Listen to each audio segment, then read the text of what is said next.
My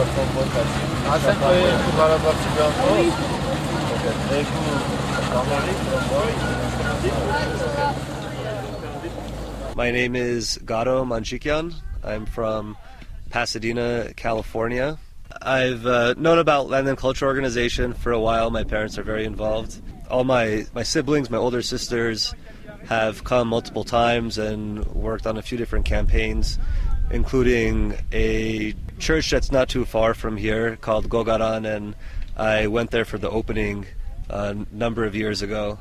It's something I've always wanted to do and was very excited to come out here and participate and be a group leader for this year's campaign. I think Land and Culture Organization is doing a lot of important work in Armenia. One of the things in the name itself, land and culture. Land is one of the most tangible things a group or ethnicity can have. You can have your language, you can have your art, religion, but without land you don't have a base.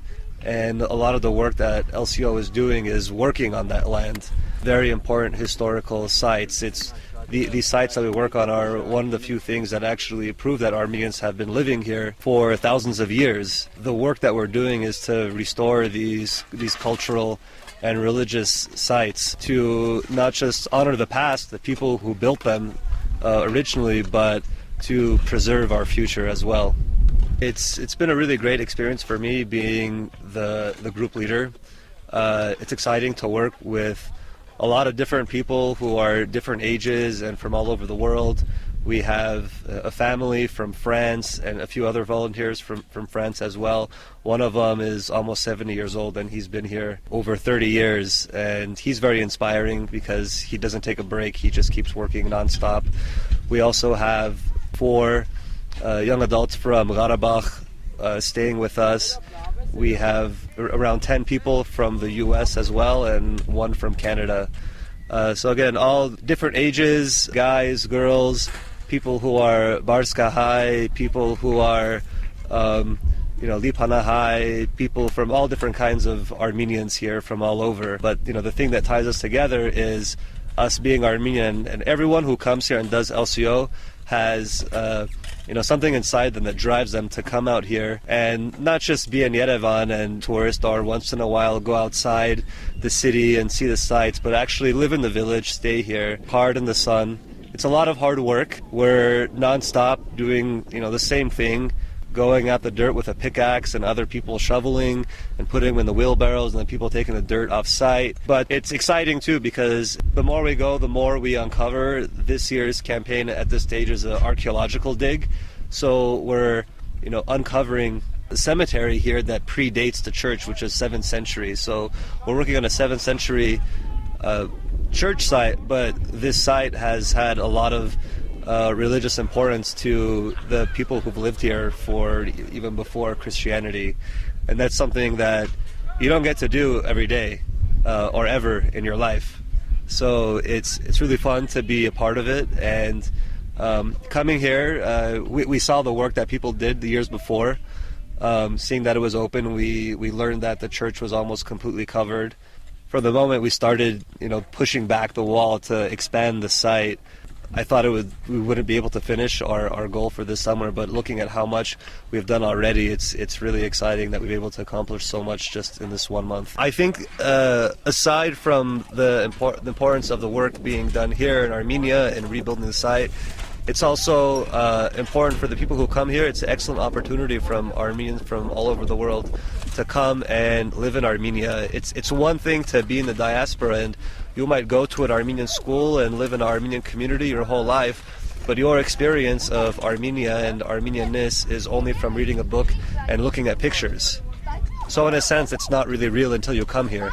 So when you come here, you actually get to have that real experience yourself, your own personal experience, which allows you to expand on your feelings and your relationship that you have towards your own land. For a lot of us, we consider this our land as well. For me, growing up, I always felt, even though I was born in America, I felt I was Armenian first. Even though I love living in America and I love my country, Armenia is also my country and also my land. When this is my 3rd time in Armenia. The first time I came I was 12 years old. I came with my family.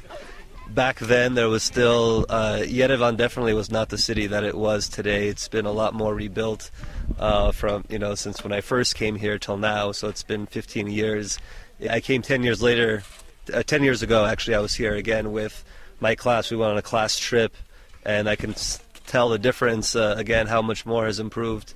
But coming here now, I have to say the village life is pretty similar. It hasn't changed too much, but I can't really speak too much about it until now because now I'm actually living here, and that's been the biggest difference. And for me, it's more exciting to experience a place, doing your best to live amongst the people and not just be a tourist and take pictures.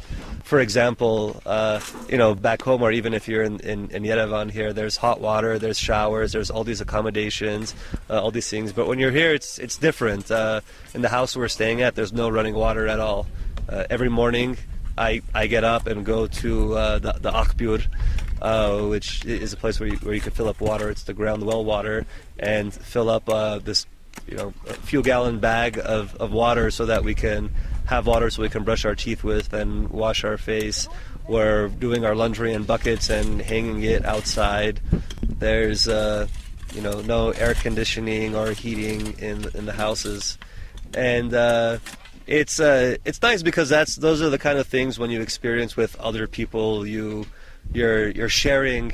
I don't want to call it a hardship because I don't see it as a hardship, but you're sharing the fun experience of really knowing what it's like to not have certain things that you thought that you need to have, but you really don't. When you share that experience with others, you really build true friendships that will last a lifetime. There's a lot of work to be done in Armenia, and a lot of places where a lot of us in the diaspora can help out.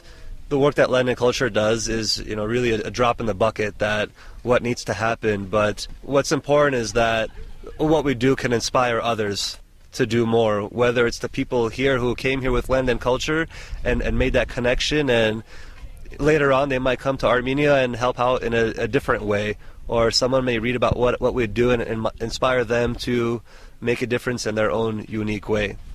This experience doing Land and Culture has been different from a lot of the work I've done when it comes to Armenian issues. Since I was a kid, I was very involved in the political aspect of the Armenian cause, working on genocide recognition, and later on working for the Armenian National Committee and continuing for genocide recognition and reparations, and working on changing U.S. policy towards Armenia to be more fair towards Armenia, and also to raising awareness of various issues like the situation in Nagorno-Karabakh. A lot of what I did was organizing the Armenian community and educating the wider American public on these issues in a very working within the American political process. But a lot of what I did, and that's absolutely very important, but I never really did much where I got to work with my own hands in my own land, and I feel like that really helps for me complete my drive to do something for my country and fellow Armenians.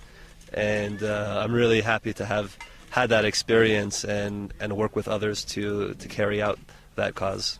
One of the things that Land and Culture has to offer for a lot of Armenians in the diaspora is that, and reconnect with your own identity and your Armenian roots, because there's a lot of us who are, my fourth generation Armenians living in America or France, or third generation. Even when it's second generation, it can be really hard to maintain the culture, hold on to the language and the customs, the recipes and making the food. All these things are really hard, because assimilation is a natural thing it's going to happen no matter how hard you try. But when you participate in a program like Land and Culture, allows you to reconnect with your roots and have a stronger connection to your identity and your homeland. And it's really easy. It just takes a month to come out here and work your butt off,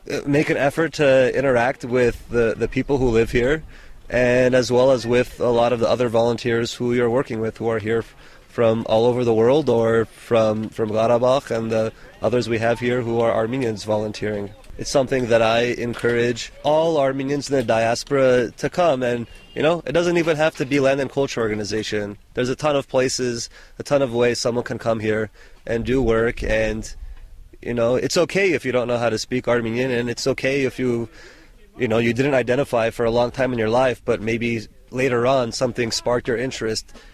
You can come. Everybody in Armenia welcomes you to come here. If someone out there is watching this, come and join Land and Culture Organization. To me, if you're Armenian, you're Armenian. It doesn't matter where you were born, how you were raised. If you identify as Armenian, you're Armenian, even if you're a quarter Armenian, just your grandpa. To me, the most important thing is how you identify yourself and how that influences you and affects your actions and what you do with that. Whether someone is Armenian from Armenia or they're Armenian from Karabakh or Armenian from California, to me, there's no one who's more Armenian than anybody else. Yeah, there are obviously differences in terms of the way someone speaks. I joke around, I make fun of, I'm half Barskahai, but I make fun of how some of the Barskahais here speak. When the Karabaksis here are speaking Armenian, sometimes I have no idea what they're saying. So there are those differences, but in the end, we're all Armenian, and it's important for us to focus less on the differences that we have with each other and more on what is the thing that ties us together. In addition to what I was saying earlier, we should focus on the thing that unites us, which is just us identifying as being Armenian. But what's also really beautiful about being Armenian is there's so much diversity even within ourselves in the way, the different ways that someone can speak Armenian, the different village they might be from or different city they might be from, the way in which they cook their food. All these variations just make our culture that much more beautiful. I think going back home, there's a lot I'll take with me. Aside from being a little bit sore and having a few aches and pains in my back, will be the shared experience I had with everyone here. Whether it was the jokes we have, laughing together in the cafeteria, all of us poking fun at each other, or from going to the city and having two of the villagers working with us, helping me buy the food and negotiating with everyone so we can get the best deal, as well as the people who are driving us to the site and driving us to all the different places. Every person you meet every day gives you a different experience, and I'll be taking all of those back with me when I go home, and I'll probably miss it a lot, and it'll stay with me forever.